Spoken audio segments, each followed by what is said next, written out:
T'inquiète pas que la magie est en cours d'opération. Elle est en train de s'exécuter. Elle est en train de s'exécuter. Elle est en train de s'exécuter. Hop, je reviens ici. Hop, hop, c'est pas encore opérationnel. On attend, on est dans le suspense. Hop, ça a commencé. L'article a commencé à se rédiger. Et il continue. Et il continue. Et il continue. Et il continue. Et il nous a fait une conclusion de maître. L'article a été rédigé au complet.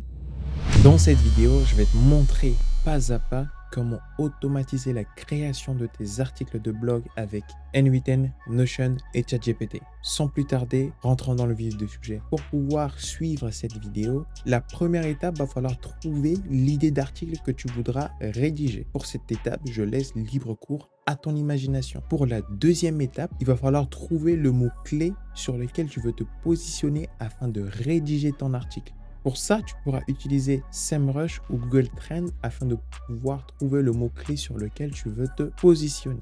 Ensuite, une fois que tu auras trouvé l'idée et trouvé le mot-clé de ton article, tu pourras maintenant suivre ce workflow afin de pouvoir automatiser la création de tous tes articles. Sans plus tarder, passons sur mon ordinateur et commençons ce workflow. Je te promets que ça va être fait. Hop, hop, hop. Avant de nous lancer dans cette automatisation, est-ce que tu possèdes tous les outils qu'il te faut pour pouvoir le faire? Car dans cette vidéo, tu auras besoin premièrement d'installer N8N. Si tu ne l'as pas encore et que tu ne sais pas comment l'installer, je te renvoie vers cette vidéo que j'ai faite qui te montre comment installer N8N de A à Z sur ton serveur et sur ton nom de domaine. C'est-à-dire que tu auras un logiciel d'automatisation pour toi de manière gratuite et illimitée. Ensuite, il te faudra un compte Notion, un compte Google, un compte OpenAI. Et si tout est bon pour toi, tout est bon pour moi, alors lançons-nous dans cette automatisation pour de bon. Tout d'abord, avant de commencer cette automatisation, il va falloir mettre en place notre base de données qui, elle, va déclencher notre automatisation en ajoutant le mot-clé, puis enregistrer le résultat de cette automatisation. On aura 4 propriétés. La propriété mot-clé, longueur, qui sera une propriété select, titre qui sera une propriété texte et date qui sera une propriété date. Si tu as la flemme comme moi de créer ces propriétés, tu trouveras en description le lien qui va te permettre de dupliquer cette base de données et de l'avoir de manière simple et efficace dans ton Notion.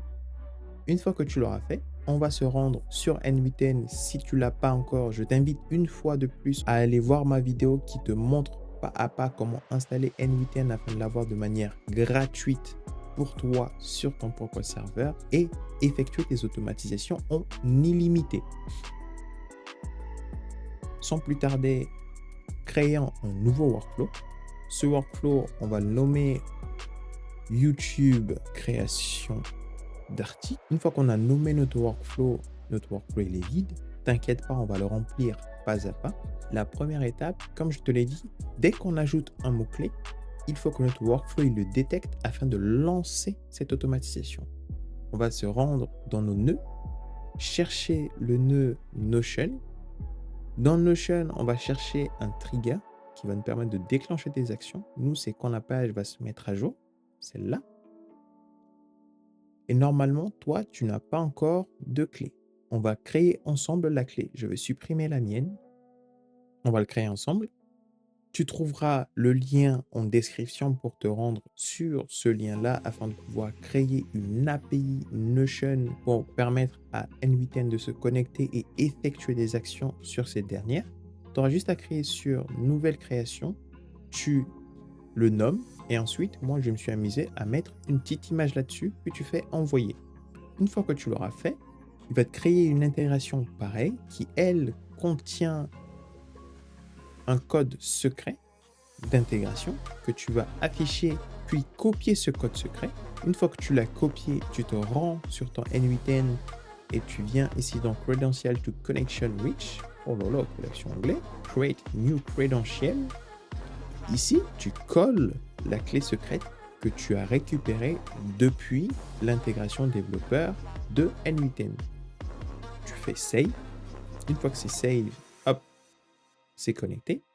Une fois que tu t'es connecté, toutes les minutes, c'est après à toi de voir si tu déclenches ces actions toutes les minutes, toutes les heures, tous les jours ou bien tous les week-ends.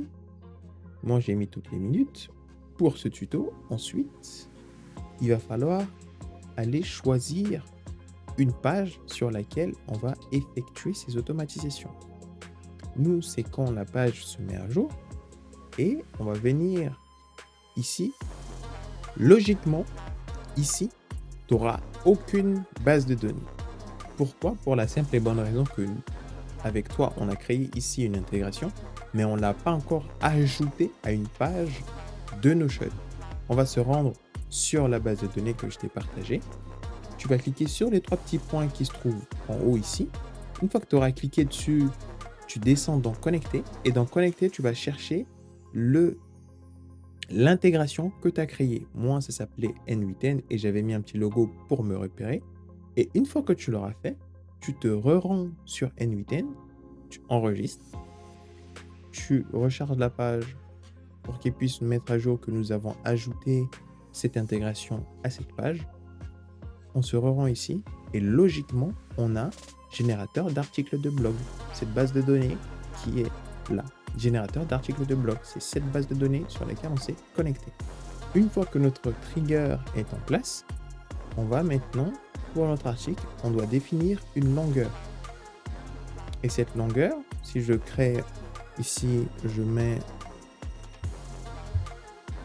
comment créer un SAS.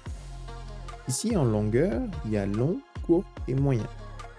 Et dans notre automatisation, on va faire un switch pour savoir si on a défini long, court, moyen. Afin de pouvoir définir, on va ici cliquer sur un nouveau nœud. On va aller chercher le nœud switch. Ensuite, ce nœud switch, si on se rend dedans, on va essayer de exécuter le nœud précédent. Vous voyez que ici, on n'a pas encore défini la longueur. Ensuite, qu'est-ce qui va se passer? On va se rendre ici, sur notre Notion. On va définir une longueur, par exemple. On va mettre court. Et si je reviens ici et que je relance le trigger d'avant et que je me rends ici à l'intérieur de mon switch, vous allez voir qu'il a rajouté la longueur à court. N'est-ce pas magique de voir le résultat avant et après? On va maintenant cliquer sur la longueur, le mettre ici. Si longueur est égale à court, on va rentrer ici. Ensuite, on va ajouter un nouveau. Si la longueur qu'on aura définie est égale à ici long avec L majuscule. Et enfin, si la longueur qu'on aura définie ici sera égale à moyen comme on l'a défini dans notre base de données. On aura 3 résultats différents. Ces 3 résultats différents, on va les mettre dans ce qu'on appelle des variables. Le premier, on va le mettre dans ce qu'on appelle un edit field set. Dans ce edit field set, si j'exécute les nœuds précédents, on va avoir court. Je vais créer un nouveau. Je vais prendre la longueur en question, ici, et je vais créer une variable qui s'appelle longueur, qui, elle, va contenir la longueur de mon article. Si la longueur, elle est courte, on va ajouter ici en 3 parties notre article. Ensuite, cette partie-là, on va la copier. On sort, on revient ici. Notre deuxième switch, là c'était le premier, c'est court, le deuxième c'est long, le deuxième c'est moyen et le troisième c'est long. Là, comme ça, on est raccord. Ensuite, hop, ça c'est le 0. L'edit field set, on va le nommer ici en article court. Puis, on va lui le dupliquer en faisant un CTRL D. On va lier ici, il ne va pas s'appeler article court, mais article moyen. Dans article moyen, on va prendre la longueur, c'est-à-dire qui sera ici moyen. Le moyen, on va le faire en 6 parties. Et ça, c'est fait. On va venir sur le deuxième. Clic, hop, ici. Vous faites dupliquer, c'est CTRL-D aussi. On le lie à notre switch. Et on revient ici. On clique dessus. On le renomme en article long. Et l'article long, il sera en 9 parties. On a défini des variables qui, elles, vont contenir les différentes parties et les tailles. Une fois que ça c'est fait, on va créer une autre variable qui, elle, va contenir le résultat des 3. C'est-à-dire, hop, on va le mettre ici. On va connecter le premier, connecter le deuxième et connecter le troisième.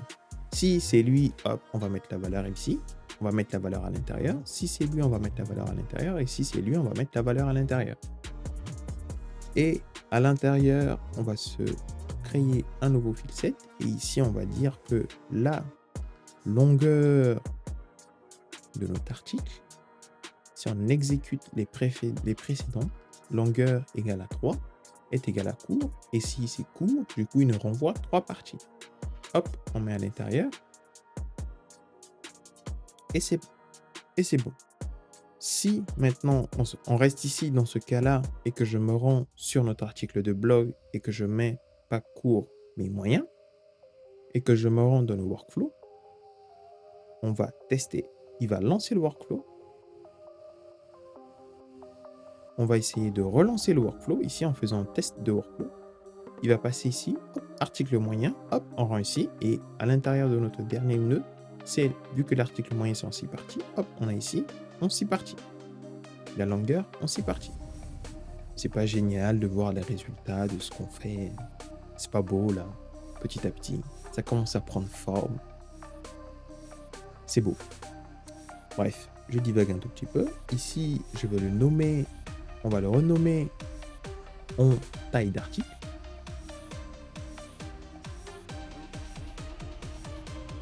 Comme ça, on se retrouve dans le nœud. C'est très important. Une fois qu'on a défini notre taille d'article, qu'est-ce qu'on va faire? Il va falloir maintenant faire une requête vers Google et récupérer les 10 premiers résultats de Google afin de pouvoir générer un titre qui correspond à notre mot-clé que nous avons défini. Et pour ça, on va ajouter un nouveau nœud qui s'appelle le HTTP request. Dans ce HTTP request, afin de récupérer ces 10 requêtes, la méthode est sera en get, c'est-à-dire on veut récupérer du résultat. Ensuite, tu vas te rendre sur la console.google.cloud, tu trouveras le lien en description. Une fois que tu l'auras fait, tu vas créer un projet. On va faire nouveau projet et que ce projet, je vais l'appeler YouTube création d'articles. Ensuite, tu fais créer. De ton projet se fait. Là, mon projet, il a été créé. Hop, je peux le sélectionner maintenant. Il est là, mon projet. Je suis à l'intérieur de ce projet. Et une fois que j'ai créé ce projet, je vais me rendre sur les 3 petits points là-haut. On va se rendre dans l'API et services. On va se rendre dans API et services activités. On va se rendre dans la bibliothèque d'API de Google. On va chercher l'API qui va nous permettre de faire des recherches. Elle s'appelle Custom API Search. C'est lui. Hop, tu cliques dessus. Tu l'actives, cette API. Une fois que tu l'as activé, il est là. Pour plus d'infos, tu pourras te rendre sur la documentation qui se trouve ici. Et toutes les infos que je te donne viennent de la documentation. Je n'ai rien sorti de mon chapeau. Ensuite, tu vas te rendre sur le lien que je vais te mettre en description qui s'appelle Programmable Search Engine. Le mien, je vais le supprimer. Hop. Ça, c'était le test avant la vidéo. Hop, on va ajouter un nouveau. Le nom, on va lui donner N8N. N8N. Une fois qu'on l'a nommé ici, nous, c'est juste une recherche sur l'ensemble d'Internet. On ne veut pas rechercher des images. Je ne suis pas un robot. Créer. Hop, nous, c'est personnalisé qui nous intéresse. Et dans personnalisé, on aura l'ID du moteur de recherche et l'URL sur laquelle tu peux pouvoir effectuer des recherches. Ça, c'est plus pour ceux qui veulent l'implémenter dans une application SaaS. Nous, c'est dans N8N qu'on veut l'implémenter. On est dans la requête GET. Ensuite, l'URL pour pouvoir effectuer des recherches, celle-là. Tu trouveras l'URL en description. Et cette URL-là, je ne le tire pas de mon chapeau, il vient de la documentation de l'API Google. Authentification, nous, on n'en veut pas. Ensuite, on active le Send Search Query Param. Dans le Send Search Query Param, on va garder le Using Field Below. Le premier, on va rajouter la clé qui va se nommer la key. Et où se trouve la key? Sur Google Console. Sur Google Console, tu vas créer ce qu'on appelle un identifiant. Tu peux passer ici par ce lien, ou si tu n'as pas cette notification, tu pourras te rendre dans Identifiant. Et dans Identifiant, tu peux créer un identifiant et ce sera une API Key.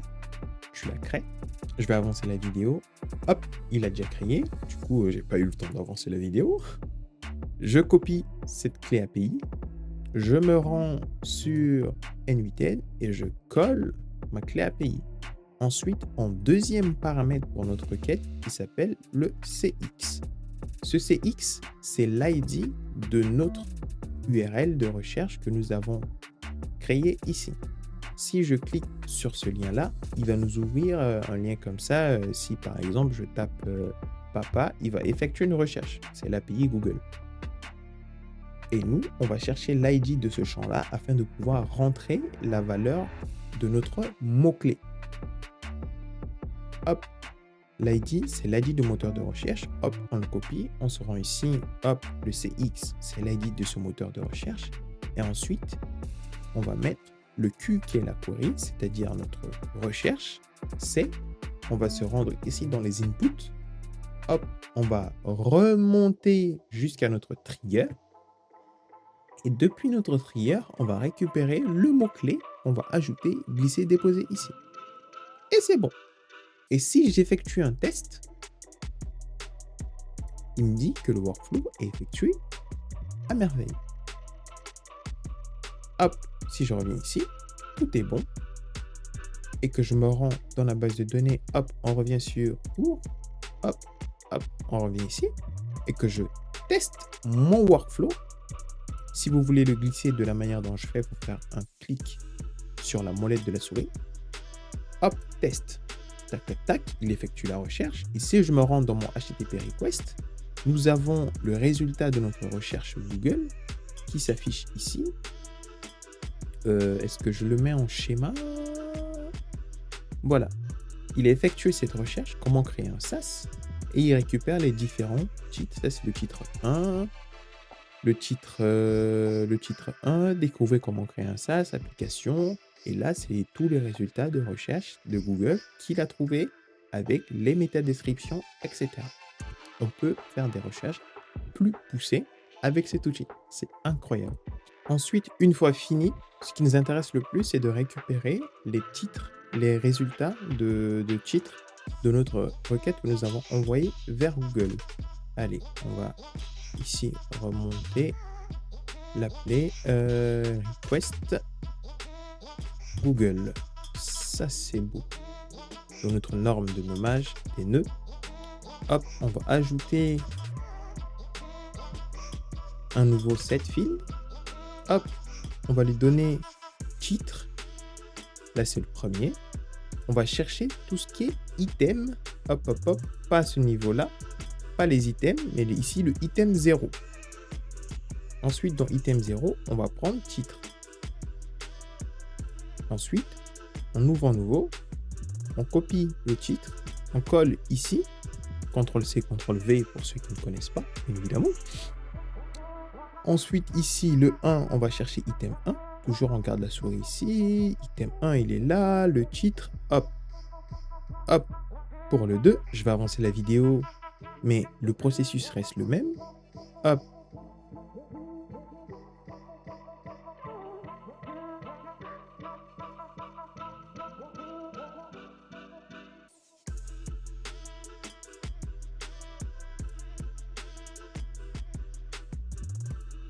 Hop, une fois que c'est terminé, vous allez voir, ici c'est le 0, c'est titre 1, 1, 2, 2, 3, 3, 4, 4, 5, 5, 6, 6, 7, 7, 8, 8, 9, 9. Ça fait 10 au total parce qu'on commence à 0.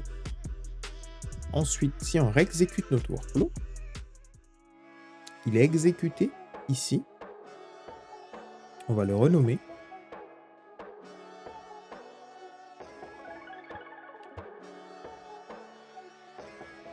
Dit titre résultat dit titre résultat Google. Hop, ça je l'ai renommé. Et si on rentre à l'intérieur, vous avez vu qu'il est allé, il a cherché tous les titres et il nous a sorti ça là. Maintenant, on rentre dans les étapes les plus fun.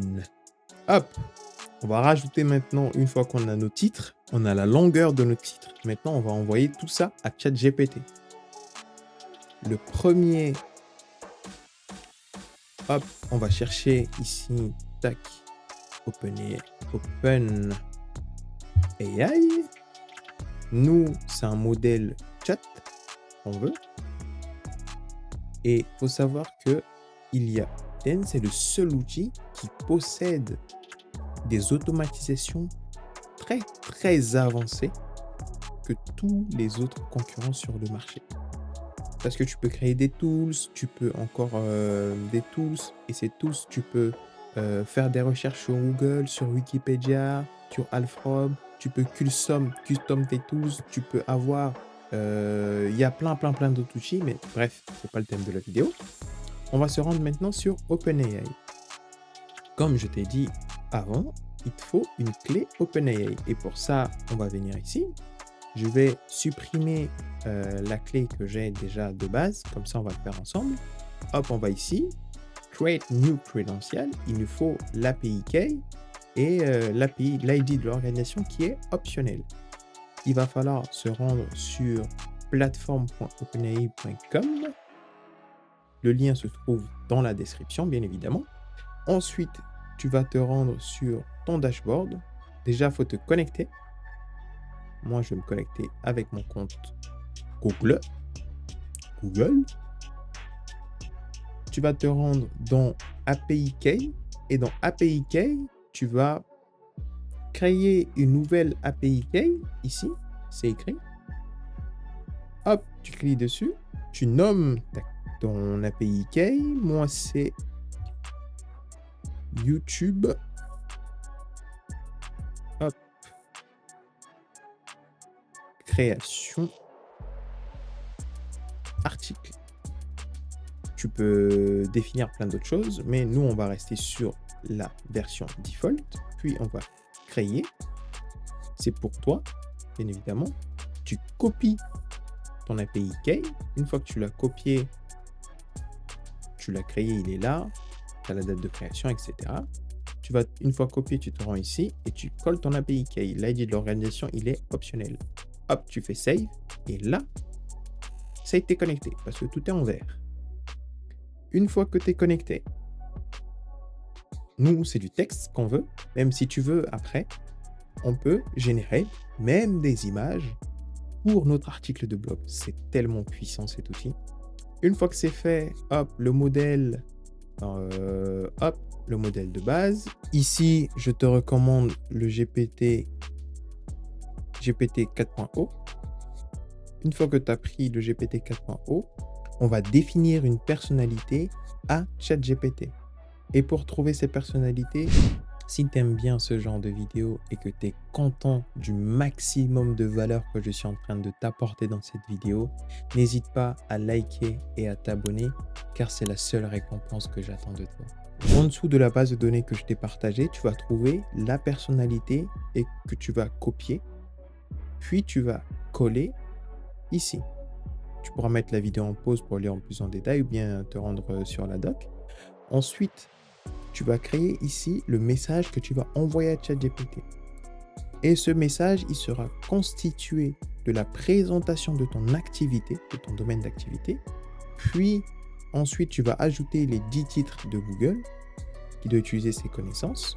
Puis ensuite, on va rajouter le mot-clé. Il faut mettre le texte en expression régulière pour qu'il puisse lire les expressions précédentes. Ici, je présente mon activité. Je suis une entreprise qui crée du contenu pour l'automatisation pour les CES et scaler leur activité.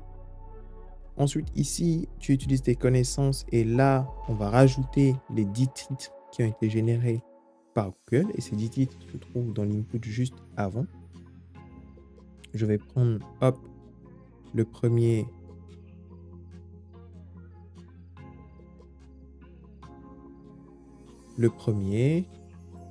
Le deuxième, le troisième. Je suis à 2, 3, 4, 5, 6, 7, 8 et 9. Ensuite, on récupère les 9. On fait CTRL-X pour couper et CTRL-V pour les coller. Là, on a mis les 10 titres. Une fois qu'on a mis les 10 titres, on va se rendre ici pour mettre le mot-clé. Et le mot-clé se trouve où? Si tu as une bonne mémoire, il se trouvait dans notre trigger, dans notre base de données. On va récupérer notre mot-clé qu'on va mettre à la fin. Il s'est mis de manière correcte. Et c'est tout. Tu présentes ton activité et on a notre premier prompt. Une fois qu'on a notre premier prompt, je vais tester le workflow. Le workflow a été exécuté et là, Google m'a généré un titre ici qui est automatisé et scalé votre SaaS, guide complet pour les entrepreneurs et développeurs. C'est très important. Et qu'est-ce que j'avais mis dans ma base de données ici? Comment créer un SaaS? C'était le mot-clé que je lui ai mis et GPT, il m'a généré ça. Incroyable. Incroyable. Incroyable. Et ici, on va l'appeler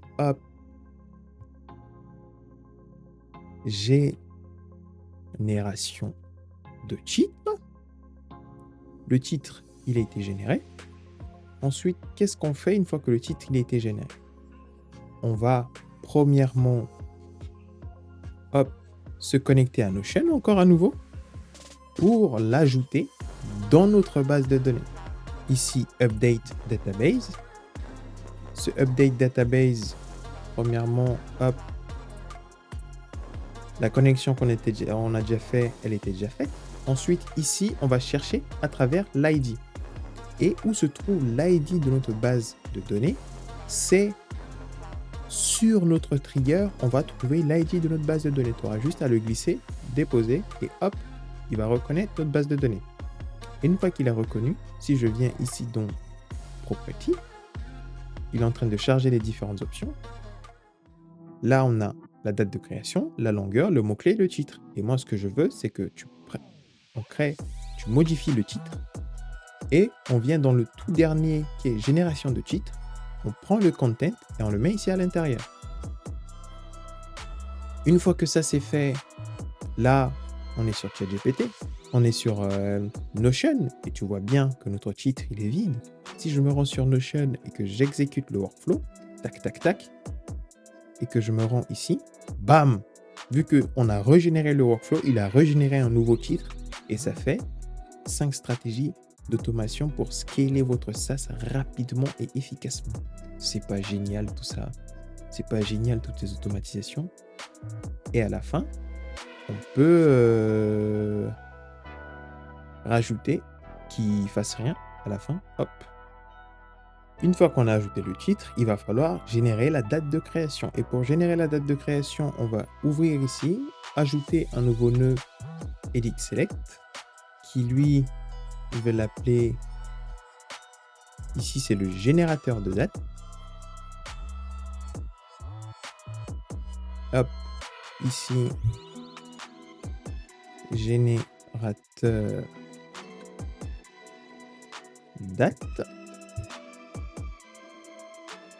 Une fois que le générateur de date a été fait, ici, hop, je le nomme time et la value, je colle ça à l'intérieur.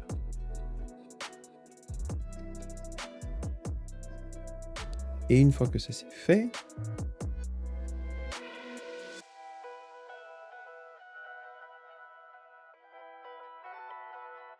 je prends ça, hop, je colle ici. On a notre générateur de date qu'on va, hop, se rendre sur Notion, hop, update a page database. L'ID, on va le chercher dans notre trigger. Tac. On met l'ID ici. Hop. Et on update. Et c'est bien update.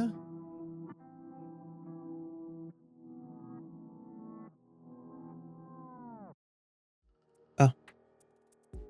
Une fois qu'on a sélectionné, et à la fin, hop, on rajoute le no operating à la fin. Comme ça, à la fin, il ne fait rien.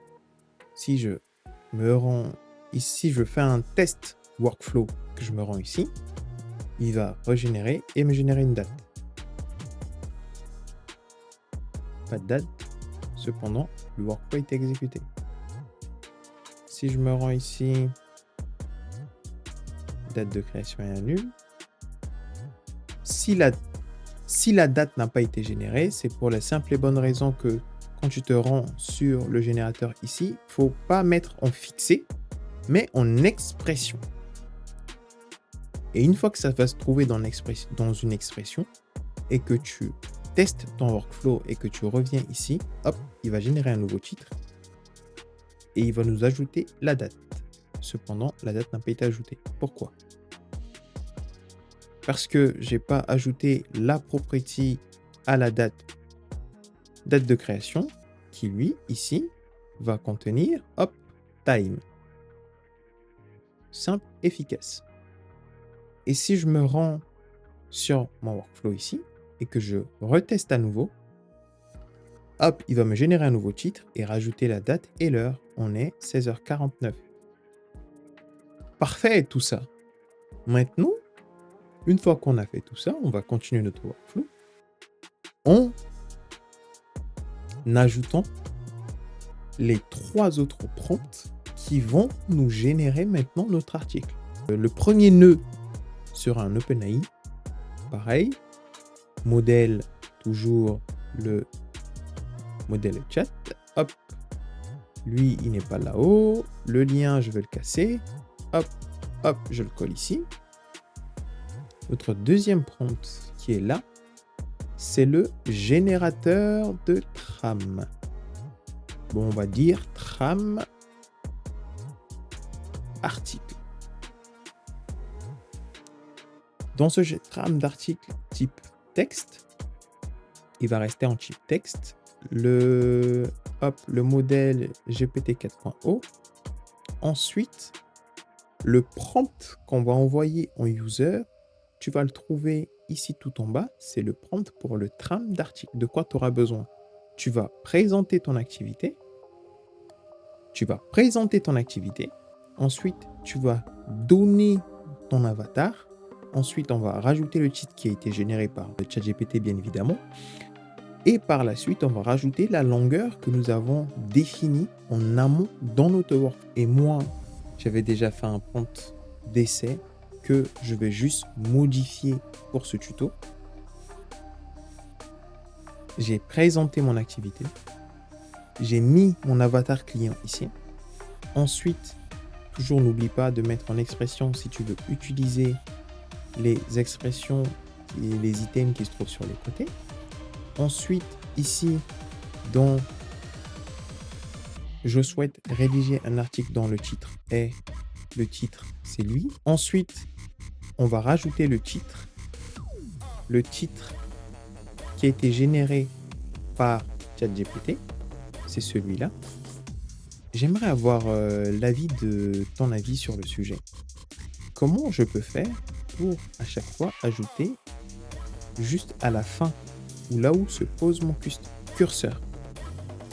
Une fois que ça c'est fait, on a rajouté notre titre, on va descendre tout en bas et on va rajouter la taille de notre article. Et la taille, on va se rendre dans on avait noté taille article. Hop, c'est longueur. Je viens là, si je clique, est-ce qu'il ajoute? Non. Si je glisse et dépose. Ok. Là, hop, je récupère ça. CTRL X pour couper et CTRL V pour coller ici. On a rajouté la taille de notre article. Ensuite, après avoir fait la trame, on va générer un brouillon. Et ce brouillon, tu vas toujours présenter ton activité, ton avatar client, puis le titre et la trame que GPT t'aura générée. On va lancer le workflow. Comme ça, tu vas voir la trame que GPT m'a générée. Là, je me rends sur la trame en question. Et voilà la trame que GPT m'a générée. On va maintenant dupliquer ce modèle. CTRL D. Hop.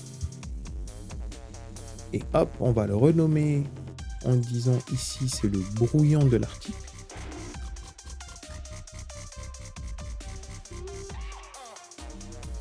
Article brouillon de l'article. Hop. Toujours en GPT 4.0. Tu te rends ici. J'avais déjà fait, moi, un prompt pour le brouillon. Hop, que je vais juste copier et coller ici à l'intérieur. Mon service, mon avatar client. Ici, le titre qui a été généré. Ensuite, la trame, c'est cette trame qui vient à peine d'être générée par la suite. Et après, hop, il me génère un brouillon. Après avoir généré un brouillon, on va dupliquer encore à nouveau ce GPT que on va appeler maintenant article complet ou article final. Je te laisse libre cours à ton imagination pour pouvoir le faire. Article final. Le prompt, je l'avais déjà fait. Du coup, je vais juste le copier. Et pour l'article complet, tu vas dire « J'ai rédigé un article de blog optimisé pour le SEO avec le mot-clé en question ». Puis, tu vas rajouter le brouillon et tu vas lui demander d'étoffer ton article.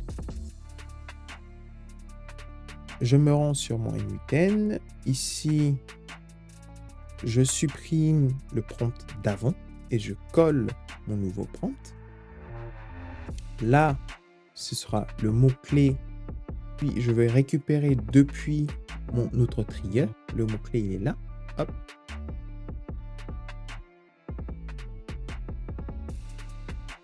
CTRL X pour couper. Et je me rends là. CTRL V. Là, j'ai mon trigger. Ici, j'ai mon message, c'est-à-dire le trigger juste avant du brouillon. Ici, il faut l'exécuter pour le voir. Et après, il pourra enrichir l'article en question. Maintenant, on va tester notre workflow pour voir le résultat. Là, il va nous générer une trame.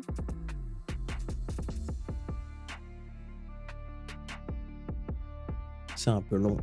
Je vais essayer d'avancer la vidéo pour que tu puisses suivre le processus. Hop, la trame d'article a été générée.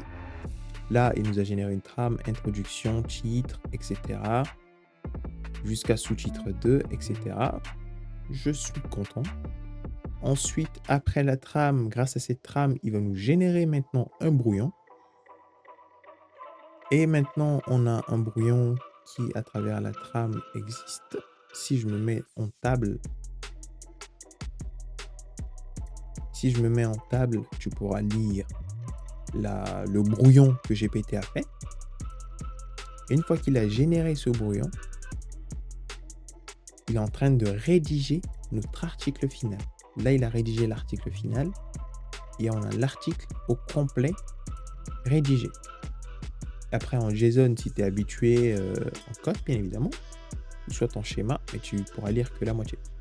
Bref, nous, on va rester en schéma et on a rédigé notre article final. Maintenant, tout ce qu'il nous reste à faire, c'est de mettre notre article dans Notion afin que si on clique sur ouvrir, on aura la trame de notre article qui va se trouver ici. On va se rendre sur notre workflow. Si je fais ici API Notion et que je me rends ici dans les requests limite, tu pourras constater que l'API de Notion nous limite qu'à entrer 2000 caractères. Alors le hack sera de découper notre article 2000 en petits bouts de 2000 caractères, puis les ajouter pas à pas dans notre Notion. T'inquiète pas, c'est pas assez complexe que ça. Et pour ça, tu vas rajouter un nœud code. Et dans ce nœud code, tu trouveras le code en dessous de la base de données Notion que tu vas copier et coller ici. Et une fois que tu l'auras collé, le nœud code, tu vas rajouter ici un loop. Et ce loop, ici, il te dit de le remplacer. Tu vas le remplacer bien évidemment en cliquant ici sur Add. Hop, Notion. Puis dans Notion, on va aller dans les blocs actions et on va faire le append a block. Et dans append block, après notre bloc, on va se connecter à notre base de données en allant sur notre trigger et en récupérant son ID. Une fois que nous avons son ID, on pourra maintenant ajouter un paragraphe. Vu que notre code n'a pas encore été exécuté, on va réexécuter notre workflow pour que le code s'exécute. Comme ça, tu puisses voir le résultat en question. Là, je vais avancer la vidéo pour que ce ne soit pas trop long pour toi parce que ce processus, tu l'as déjà vu. Là, il nous a généré, là, il a fait un append, mais ce append, il ne fonctionne pas parce qu'on n'a pas dit d'où il vient. On va se rendre dans le code et nous, on va prendre à chaque fois le content de notre code à chaque fois. Là, c'est terminé. Il nous l'a généré. Sauf qu'il a exécuté le nœud, mais vu qu'il n'ajoutait rien, parce qu'on n'avait pas la donnée du code, le résultat du code, on ne pouvait rien faire. Ensuite, ici à l'intérieur de notre bloc, on se rend sur le code. On prend le résultat du code, les 2000 premiers caractères, et à chaque fois, il va découper en 2000, 2000, 2000, et on va prendre les 2000 caractères, les ajouter de fur et à mesure dans notre base de données Notion. Une fois que ça c'est fait, on prend le content, on le glisse ici dans texte. Ce qui va se passer, c'est que l'article va être généré en prenant pour exemple à plus de 1000 mots. Ensuite, vu qu'on a un article de plus de 1000 mots et que Notion veut que 200 caractères, on aura un code ici qui va découper cet article en 2000 caractères, 2000 caractères, 2000 caractères. Et cette boucle, elle va prendre 2000 caractères, hop, l'ajouter, elle revient, elle prend encore les 2000 caractères, les autres 2000 caractères, elle les ajoute, et elle va faire ce tour jusqu'à ce qu'elle aura tout ajouté à l'intérieur. Et si c'est fait, hop, ici, comme d'hab, no operating pour dire qu'à la fin, hop, exécute rien. Si tout est bon, n'exécute rien. Et là, nous avons terminé notre article. Et maintenant, pour que tu puisses voir le workflow en action, je vais me rendre ici. On va descendre ici. Ici, on va dire comment scaler mon SaaS. Là, c'est le nouveau que je viens à peine de créer. Je me rends sur mon N8N et hop, je lance le workflow. C'est parti. Pourquoi le workflow est bloqué au switch? Pour la simple et bonne raison que ici, on n'a pas défini la longueur de notre article. Moi, je vais un article court pour cette vidéo, mais tu pourras tester le long et le moyen. Ensuite, on revient ici et on reteste le workflow. Pap, pap, pap, hop, la requête a été faite. Hop, le cheat a été rajouté. Bam, on a ici les 10 étapes clés pour scaler efficacement votre SaaS et booster vos revenus, qui a été fait à 17h06, bien évidemment, l'heure GMT sur Paris, le 6 août. Et si on revient sur le workflow, normalement, il est en train de générer la trame de mon article. Et là, si je me re-rends sur Notion, hop, on ouvre ici, tu vois bien que c'est vide. Il n'y a rien. Il n'y a rien. C'est vide. Et là, ça continue. Et hop, on revient ici. La magie va opérer, la magie est en cours d'opération. T'inquiète pas que la magie est en cours d'opération. Elle est en train de s'exécuter. Elle est en train de s'exécuter. Elle est en train de s'exécuter. Hop, je reviens ici. Hop, hop, c'est pas encore opérationnel. On attend, on est dans le suspense. Hop, ça a commencé. L'article a commencé à se rédiger. Et il continue. Et il continue. Et il continue. Et il continue. Et il nous a fait une conclusion de maître. L'article a été rédigé au complet. Et tu pourras mettre pause à la vidéo pour pouvoir la lire si tu veux. C'est un article complet qui contient une introduction, la première partie, l'analyse du marché de la concurrence, identification des points de friction. La deuxième partie, c'est la stratégie à mettre en place pour la croissance, l'automatisation des processus, optimiser l'expérience utilisateur. La partie 6, c'est les expansions de canaux de vente, la stratégie de tarification dynamique. C'est incroyable. Et la troisième partie, vu que c'était un article court et était en trois parties, il nous rédige la mise en œuvre du système de feedback. On a les suivis du KPI.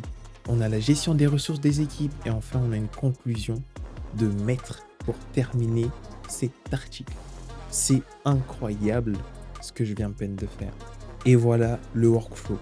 Et ce workflow, tu le trouveras en description. Et voilà, maintenant, dès que tu as une idée en tête, tu mets en place un système pour rechercher ton mot-clé sur lequel tu veux te positionner. Et après, tu laisses la magie opérer grâce à N8N, ChatGPT et Notion pour pouvoir te créer un article en automatique. Cependant, si tu as des compétences dans le domaine de la rédaction de blog et de la relecture, tu peux le faire, il n'y a pas de souci. Dans le cas contraire, je te recommande de pouvoir faire relire ce que ChatGPT t'a généré par un rédacteur de blog compétent dans son domaine, ce qui te coûtera moins cher par rapport à la rédaction d'un blog en lui-même, puisque ce dernier, il va effectuer une relecture sur ton article pour voir s'il est conforme et qui respecte toutes les normes auxquelles un blog doit respecter afin de pouvoir être bien référencé sur Google. Je te vois, tu t'es pas abonné, t'as pas lâché un petit pouce et tu viens là, tu récupères le maximum de valeur que je t'offre. C'est triste, mais quelle est ma récompense dans tout ça si tu ne likes pas et que tu t'abonnes pas? Allez, ciao!